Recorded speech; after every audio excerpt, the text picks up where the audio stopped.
आज जो है क्लास 10 के बच्चों के लिए प्रकाश चैप्टर का नाम है प्रकाश। पहला मैं एक शॉर्ट वीडियो इस पर बना चुका हूं, लेकिन आज मैं डिस्क्रिप्टिव टाइप का बताऊंगा आपको कि प्रकाश किरणें जब अवतल दर्पण से, इसमें प्रकाश में अवतल दर्पण हम लोग पढ़ेंगे। अवतल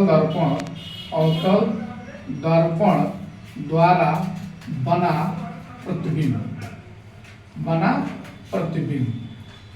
मेन मेरा टॉपिक है अवतल दर्पण द्वारा बना प्रतिबिंब। इसके बारे में इसमें 6 स्थितियां होती है अवतल दर्पण में, जो अभी मैं आपको आज 3 पॉइंट पे डिस्कस करूंगा। पहला, जब वस्तु अनंत पर हो।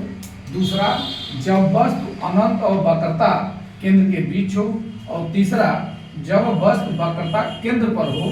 तीनों स्थिति में इस अवतल दर्पण द्वारा प्रतिबिंब कैसा बनता है, इसके बारे में हम लोग चर्चा करेंगे। ये बहुत इंपॉर्टेंट है आपके एग्जाम के लिए, क्लास 10 के बच्चों के लिए स्पेशल बहुत इंपॉर्टेंट है।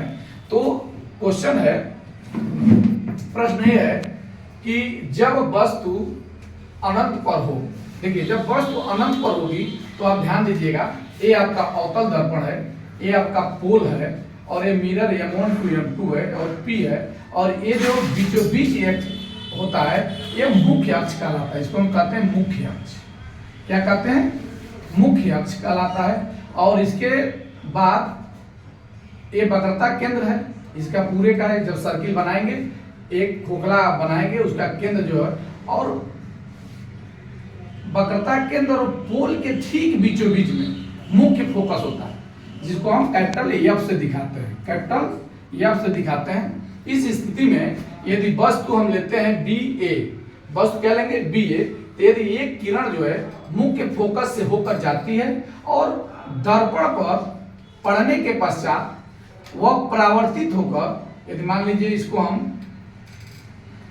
M मान ले रहे हैं, तो जो किरण M पर आपतित होती है, यहाँ परावर्तन के पश्चात मुख्य अक्ष के समांतर होकर निकल जाती है। लेकिन जब दूसरी किरण वक्रता केंद्र से होकर जाती है, तो यदि यह N बिंदु पर टकराती है, तो टकराने के बाद यानी परावर्तन के बाद फिर उसी रास्ते से ये वापस चली जाती है, और दोनों जो एक किरण होती हैं वह एक दूसरे को बिंदु A' पर काटती हैं।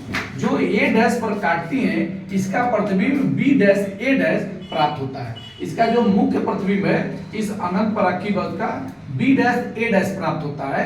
इस कंडीशन में ये सारा चीज लिखने के बाद हम लिखेंगे, इस स्थिति में प्रतिबिंब वास्तविक फोकस पर, देखिए फोकस पर बना उल्टा, इधर प्रतिबिंब है तो नीचे की तरफ बना उल्टा, और वस्तु बहुत छोटा, देखिए वस्तु कितनी बड़ी है और प्रतिबिंब कितना बना, इतना छोटा, तथा वस्तु की ही ओर बनता है, तथा वस्तु की ही ओर बनता है।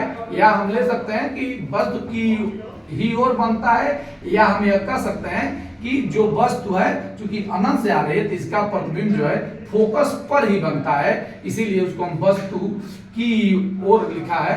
तो हम कह सकते हैं कि वस्तु की ओर बनता है, नहीं तो डायरेक्ट आप कह सकते हैं कि मुख्य फोकस पर बनता है। क्योंकि ये बहुत छोटा होता है तो हमें देखने के लिए नीचे दिखाई दे रहा है, लेकिन यदि जब हम इसको लेंस दर्पण और रे की किरण से देखेंगे आप, तो वह जो है बहुत छोटा दिखाई देता है, कि बहुत ही छोटा दिखाई देता है, और वह मुख्य फोकस पर बनता है। ये लाइन जो है ये इंपॉर्टेंट है आपके एग्जाम में। बात समझ में आई? इसके बाद जब हम दूसरा चीज पढ़ते हैं, वह जब वस्तु अनंत और वक्रता केंद्र के बीच हो। अब देखिए वस्तु अनंत, इधर जितना ही दूर जाएंगे ये अनंत होता है, और ये C जो है वक्रता केंद्र है। तो वस्तु अनंत और वक्रता केंद्र के बीच में BA हो, तो इससे किरण जो है प्राप्त होती है, इससे जो किरण प्राप्त होगी वह होगी एक